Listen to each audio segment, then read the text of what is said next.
अभी अभी आ गया 2024 लोकसभा चुनाव का ताज़ा और सबसे सटीक ओपिनियन पोल। जनता के बीच से लिए गए इस ओपिनियन पोल में हो गया चौंकाने वाला खुलासा। किस पार्टी की बन रही है 2024 में सरकार, या किस पार्टी का होगा 2024 लोकसभा चुनाव में सूपड़ा साफ। क्या इस बार कांग्रेस करेगी पलटवार, या लगातार तीसरी बार सत्ता में बनी रहेगी भाजपा सरकार? इन सभी सवालों के जवाब आप इस ओपिनियन पोल में देख सकते हैं। तो दोस्तों, इस वीडियो में हम सभी राज्यों की बात करेंगे कि किस राज्य में किस पार्टी को कितनी सीटें मिलने की संभावना है। तो सबसे पहले हम बात करते हैं उत्तर प्रदेश राज्य की। उत्तर प्रदेश राज्य की अगर हम बात करें तो उत्तर प्रदेश राज्य में 80 लोकसभा सीटें हैं, जिनमें से 60 सीटें भाजपा यानी एनडीए के खाते में जाती हुई दिख रही हैं, तो वहीं इंडिया गठबंधन के खाते में 19 सीटें जाती हुई नजर आ रही हैं। एक सीट किसी अन्य दल के खाते में जाती हुई उत्तर प्रदेश राज्य में दिख रही है। तो दोस्तों, ऐसे में हम कह सकते हैं कि उत्तर प्रदेश राज्य में इंडिया गठबंधन को काफ़ी नुकसान का सामना करना पड़ेगा। वहीं अगर हम बात करें महाराष्ट्र राज्य की, तो महाराष्ट्र राज्य में 48 लोकसभा सीटें हैं, जिनमें से 30 सीट एनडीए यानी भाजपा के खाते में जाती हुई दिख रही हैं, तो वहीं 17 सीटें इंडिया गठबंधन यानी कांग्रेस के खाते में जाती हुई नजर आ रही हैं। वहीं अगर हम बात करें बिहार राज्य की, तो बिहार राज्य में 40 लोकसभा सीटें हैं, जिनमें से 30 सीटों पर भाजपा बाजी मारती हुई नजर आ रही है, तो वहीं इंडिया गठबंधन बिहार में भी 10 सीटों पर सिमटता हुआ नजर आ रहा है। दोस्तों, अगर हम बात करें आंध्र प्रदेश राज्य की, तो आंध्र प्रदेश राज्य में 25 लोकसभा सीटें हैं, जिनमें से 4 सीटें कांग्रेस यानी इंडिया गठबंधन के खाते में जाती हुई नजर आ रही हैं, तो वहीं 3 सीटें भाजपा के खाते में जाती हुई दिख रही हैं। बाकी सभी सीटें अन्य दलों के खाते में आंध्र प्रदेश राज्य में जाती हुई नजर आ रही हैं। दोस्तों, अगर हम बात करें पश्चिम बंगाल की, तो पश्चिम बंगाल में 42 लोकसभा सीटें हैं, जिनमें से भाजपा के खाते में 20 सीटें जाती हुई नजर आ रही हैं, तो वहीं इंडिया गठबंधन पश्चिम बंगाल में भी काफ़ी पिछड़ता हुआ दिख रहा है। तो दोस्तों, ऐसे में हम कह सकते हैं कि भाजपा पश्चिम बंगाल में भी कांटे की टक्कर से लड़ती हुई नजर आ रही है। वहीं अगर हम बात करें तमिलनाडु राज्य की, तमिलनाडु राज्य में 39 लोकसभा सीटें हैं, जिनमें से 30 सीटों पर इंडिया गठबंधन बाजी मारता हुआ नजर आ रहा है, तो वहीं भाजपा तमिलनाडु राज्य में 7 सीटों पर सिमटती हुई दिखाई दे रही है। दोस्तों, अगर हम बात करें मध्य प्रदेश राज्य की, तो मध्य प्रदेश राज्य में 29 लोकसभा सीटें हैं, जिनमें से 20 सीटें भाजपा के खाते में और 8 सीटें कांग्रेस के खाते में जाती हुई नजर आ रही हैं। वहीं अगर हम बात करते हैं कर्नाटक राज्य की, तो कर्नाटक राज्य में 28 लोकसभा सीटें हैं, जिनमें से 18 सीटें भाजपा के खाते में जाती हुई दिख रही हैं, वहीं 10 सीटें कांग्रेस के खाते में जाती हुई नजर आ रही हैं। अगर हम बात करें गुजरात की, तो गुजरात में 26 लोकसभा सीटें हैं, जिनमें से 23 सीटें भाजपा के खाते में जाती हुई दिख रही हैं, तो वहीं 3 सीटें कांग्रेस के खाते में यानी इंडिया गठबंधन के खाते में जाती हुई गुजरात राज्य में नजर आ रही हैं। ऐसे में दोस्तों, हम कह सकते हैं कि गुजरात राज्य में इंडिया गठबंधन को काफ़ी बड़ा नुकसान का सामना हो सकता है, तो वहीं भाजपा को काफ़ी ज़्यादा बहुमत गुजरात राज्य में मिलता हुआ नजर आ रहा है। अगर हम बात करें राजस्थान राज्य की, तो राजस्थान में 25 लोकसभा सीटें हैं, जिनमें से 17 सीटें एनडीए यानी भाजपा के खाते में जाती हुई नजर आ रही हैं, तो वहीं 7 सीटें कांग्रेस के खाते में जाती हुई राजस्थान में दिख रही हैं। तो ऐसे में हम कह सकते हैं कि राजस्थान राज्य में भी इंडिया गठबंधन को काफ़ी नुकसान का सामना करना पड़ सकता है। वहीं अगर हम बात करते हैं उड़ीसा राज्य की, तो उड़ीसा राज्य में 21 लोकसभा सीटें हैं, जिनमें से 8 सीटें भाजपा के खाते में जाती हुई दिख रही हैं, तो वहीं इंडिया गठबंधन के खाते में 2 सीटें जाती हुई दिख रही हैं। अन्य सभी सीटें उड़ीसा राज्य में अन्य दलों के खाते में जाती हुई नजर आ रही हैं। तो ऐसे में हम कह सकते हैं कि उड़ीसा में इंडिया गठबंधन को काफ़ी नुकसान का सामना करना पड़ सकता है।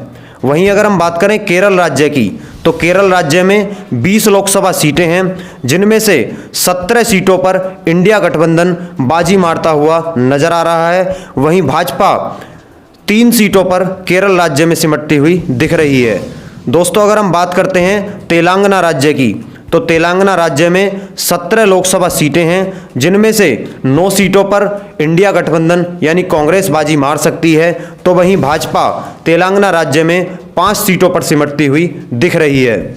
वहीं अगर हम बात करते हैं असम राज्य की, तो असम राज्य में 14 लोकसभा सीटें हैं, जिनमें से 10 सीटों पर भाजपा जीत सकती है, तो वहीं 4 सीटों पर कांग्रेस यानी इंडिया गठबंधन जीतता हुआ दिख रहा है। वहीं अगर हम बात करते हैं झारखंड राज्य की, तो झारखंड राज्य में 14 लोकसभा सीटें हैं, जिनमें से 10 सीटें भाजपा के खाते में जाती हुई नजर आ रही हैं और 2 सीटें कांग्रेस के खाते में जाती हुई दिख रही हैं। दोस्तों अगर हम बात करते हैं पंजाब राज्य की, तो पंजाब राज्य में 13 लोकसभा सीटें हैं, जिनमें से 7 सीटें इंडिया गठबंधन के खाते में जाती हुई नजर आ रही हैं, तो वहीं 4 सीटें भाजपा के खाते में जाती हुई दिख रही हैं। तो ऐसे में हम कह सकते हैं कि पंजाब राज्य में भाजपा को काफ़ी नुकसान का सामना करना पड़ सकता है। वहीं अगर हम बात करें छत्तीसगढ़ राज्य की, तो छत्तीसगढ़ राज्य में 11 लोकसभा सीटें हैं, जिनमें से 9 सीटों पर भाजपा बाजी मारती हुई दिख रही है, तो वहीं इंडिया गठबंधन छत्तीसगढ़ राज्य में सिर्फ 2 सीटों पर सिमटता हुआ नजर आ रहा है। अगर हम बात करते हैं हरियाणा राज्य की, तो हरियाणा राज्य में 10 लोकसभा सीटें हैं, जिनमें से 6 सीटें भाजपा के खाते में जाती हुई दिख रही हैं, तो वहीं इंडिया गठबंधन के खाते में 3 सीटें जाती हुई हरियाणा राज्य में नजर आ रही हैं। दोस्तों अगर हम बात करते हैं दिल्ली राज्य की, तो दिल्ली राज्य में 7 लोकसभा सीटें हैं, जिनमें से 5 सीट भाजपा के खाते में जाती हुई दिख रही हैं और 2 सीटें इंडिया गठबंधन के खाते में जाती हुई नजर आ रही हैं। अगर हम बात करते हैं जम्मू कश्मीर राज्य की, तो जम्मू कश्मीर राज्य में 5 लोकसभा सीटें हैं, जिनमें से 2 सीटें भाजपा के खाते में, 2 सीटें इंडिया गठबंधन के खाते में और 1 सीट किसी अन्य दल के खाते में जाती हुई नजर आ रही है। अगर हम बात करते हैं उत्तराखंड राज्य की, तो उत्तराखंड राज्य में भी 5 लोकसभा सीटें हैं, जिनमें से 4 सीटों पर भाजपा बाजी मारती हुई नजर आ रही है। वहीं इंडिया गठबंधन उत्तराखंड राज्य में 1 सीट पर सिमटता हुआ दिख रहा है। दोस्तों अगर हम बात करते हैं हिमाचल प्रदेश राज्य की, हिमाचल प्रदेश राज्य में 4 लोकसभा सीटें हैं, जिनमें से 3 सीटें भाजपा के खाते में जाती हुई दिख रही हैं और 1 सीट इंडिया गठबंधन यानी कांग्रेस के खाते में जाती हुई नजर आ रही है। अगर हम बात करते हैं गोवा राज्य की, तो गोवा राज्य में 2 लोकसभा सीटें हैं, जिनमें से भाजपा और कांग्रेस दोनों ही पार्टियों के खाते में 1-1 सीट जाती हुई नजर आ रही है। वहीं अगर हम बात करते हैं त्रिपुरा राज्य की, तो त्रिपुरा राज्य में भी 2 लोकसभा सीटें हैं। त्रिपुरा राज्य में भी कांग्रेस और भाजपा दोनों के खाते में 1-1 सीट जाती हुई नजर आ रही है। वहीं अगर हम बात करते हैं मणिपुर राज्य की, तो मणिपुर राज्य में 2 लोकसभा सीटें हैं, जिनमें से भाजपा और कांग्रेस दोनों के खाते में 1-1 सीट जाती हुई दिख रही है। अगर हम बात करते हैं मेघालय राज्य की, तो मेघालय राज्य में भी 2 लोकसभा सीटें हैं, जिनमें से 1 सीट कांग्रेस के खाते में और 1 सीट भाजपा के खाते में जाती हुई दिख रही है। वहीं अगर हम बात करते हैं अंडमान निकोबार की, तो अंडमान निकोबार लोकसभा सीट पर कांग्रेस बाजी मारती हुई नजर आ रही है। अगर हम बात करते हैं चंडीगढ़ लोकसभा सीट की, तो चंडीगढ़ लोकसभा सीट पर कांग्रेस बाजी मारती हुई दिख रही है।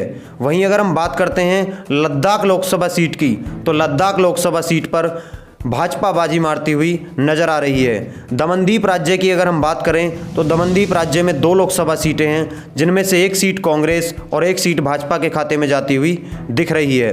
अगर हम बात करते हैं नागालैंड की, तो नागालैंड लोकसभा सीट पर भाजपा और कांग्रेस दोनों के ही खाते खुलने की संभावनाएं नहीं हैं। वहीं अगर हम बात करते हैं पांडिचेरी की, तो पांडिचेरी लोकसभा सीट पर कांग्रेस बाजी मारती हुई नजर आ रही है। वहीं अगर हम बात करते हैं मिजोरम राज्य की, तो मिजोरम राज्य में 1 लोकसभा सीट है, जो कि कांग्रेस के खाते में जाती हुई नजर आ रही है। अगर हम बात करते हैं लक्षद्वीप की, तो लक्षद्वीप लोकसभा सीट पर कांग्रेस बाजी मारती हुई नजर आ रही है।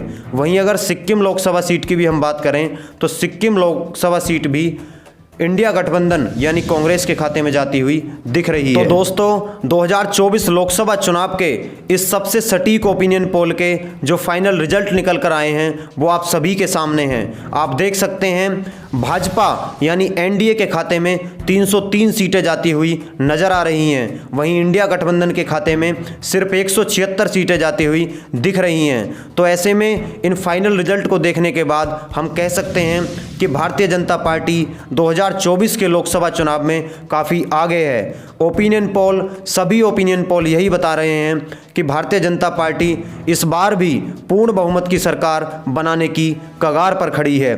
तो दोस्तों, इस ओपिनियन पोल को देखने के बाद आपकी क्या राय है, कृपया कमेंट बॉक्स में ज़रूर कमेंट करके जाएं।